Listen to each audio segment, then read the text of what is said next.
Tolong lagi. Oh ni ikut. Macam lagi je. Apa yang dah pergi dengan Yusuf ni? Cuba main tu je.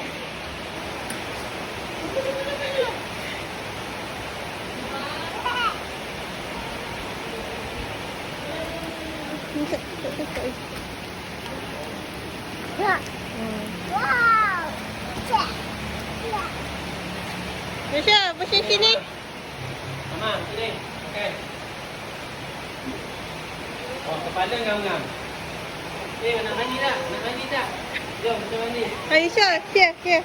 Ha, mandi chair ni. Sini, sini. Sini, jom. Jom. Sini, lagi baik. Sini, lagi baik. Okey jom. Dah balik dah, dah balik dah. Yeay.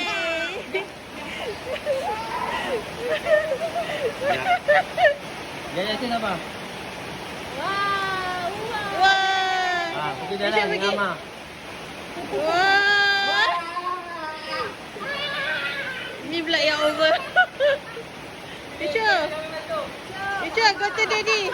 Abang ambil dia. Jom, jalan. Dah lah, bukan main batu, jalan. Mama nangis.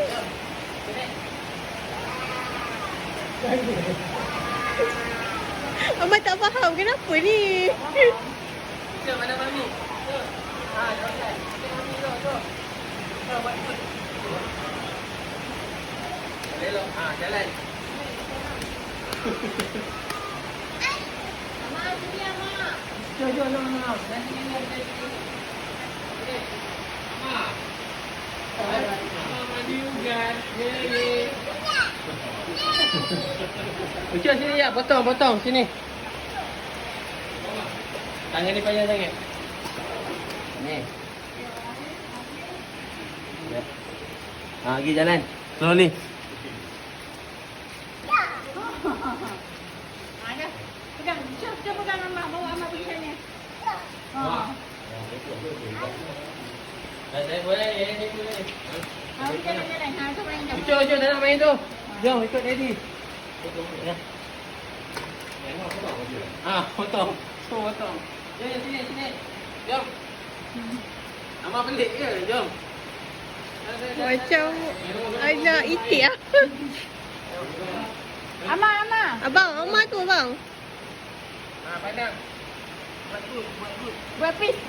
Ha, okey. Ha. Cepat kanan. Mana? Letak. Jom sini. Jalan. Jangan tinggal. Mama. Sini.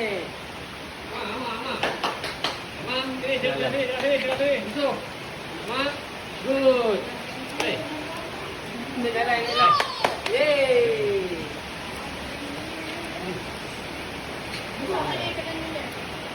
Macam mana? Dia kena potong sikit lagi lah. Ha. Macam mana? Nak main. Dia pakai payung lagi. Nah, macam mana? Sekejap. Ha. Ama jangan. Ha, mana? Ini